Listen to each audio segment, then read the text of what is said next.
Assalamualaikum everyone, welcome back to my YouTube channel with another lecture.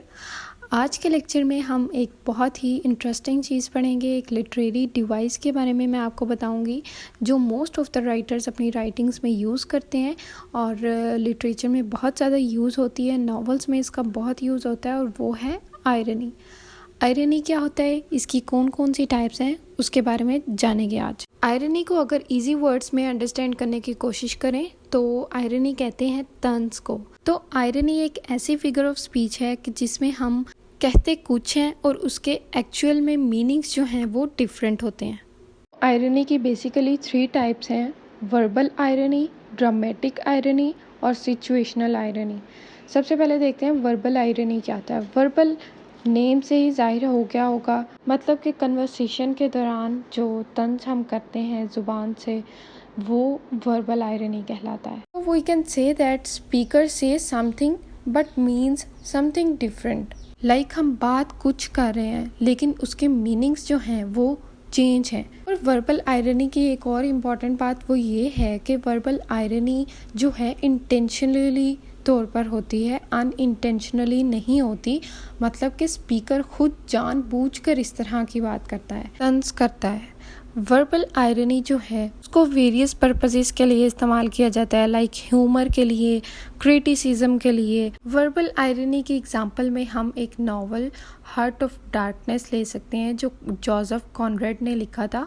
इस novel में जो main character Marlowe है उसने अपनी जर्नी के दौरान बहुत दफ़ा वर्बल आयरनी यूज़ की है।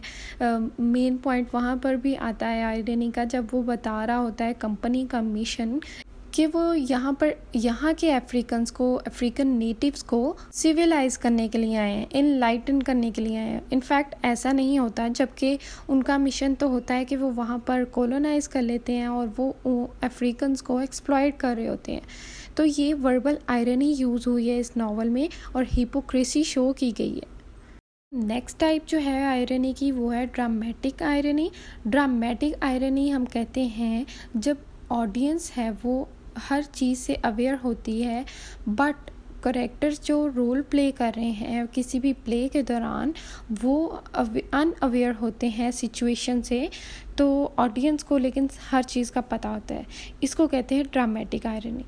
ड्रामेटिक आयरनी की एग्जांपल में सोफोक्लिस का प्ले इडिपस रेक्स आएगा, जिसमें इडिपस जो मेन करेक्टर है प्ले का वो क्या करता है कि किंग ऑफ थीब्स के मर्डरर को ढूंढने की काफ़ी कोशिश करता है ताकि वो इसको पनिश कर सके, but he does not know that he himself is a murderer. वो खुद ही मर्डरर होता है और वो किसी और को कंसीडर कर रहा होता है। तो ये ड्रामेटिक आयरनी क्रिएट करती है प्ले में, that audience know the truth but the characters does not know about the situation and does not know the truth.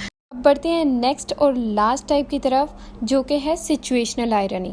Situational irony हम इसको कहते हैं कि जो एक्सपेक्टेड होता है, जिसकी तवक्का की जा रही होती है, उसके होने की बजाय हकीकत में कुछ और हो जाता है। ठीक है, ये होती है सिचुएशनल आयरनी। सिचुएशनल आयरनी की बहुत ही famous example the gift of Magi में आती है। उसमें ऐसा होता है कि दो जो हैं करेक्टर्स कपल, एक जो है वो अपनी ही पसंदीदा चीज़ एक दूसरे के लिए सेक्रीफाइस कर देते हैं। स्टोरी कुछ यूँ है कि दोनों ने एक दूसरे को गिफ्ट देना होता है। जो उसकी वाइफ होती है जिम की, डेला उसका नेम है, उसके बहुत ही ब्यूटीफुल हेयर्स होते हैं, जबकि जिम के पास एक बहुत ही प्यारी सी कीमती सी वॉच होती है लेकिन उस वॉच की चेन नहीं होती। डेला ऐसा करती है कि अपने हेयर्स कटवा देती है ताकि वो अपने हस्बैंड के लिए वॉच की चेन अच्छी सी ले सके। तो उसका हस्बैंड जिम जो है वो ऐसा करता है कि डेला के ब्यूटीफुल हेयर्स के लिए वो कोम्स ख़रीदना चाह रहा होता है, तो वो अपनी वॉच को ही बेच देता है ताकि वो उसके लिए कॉम ले सके।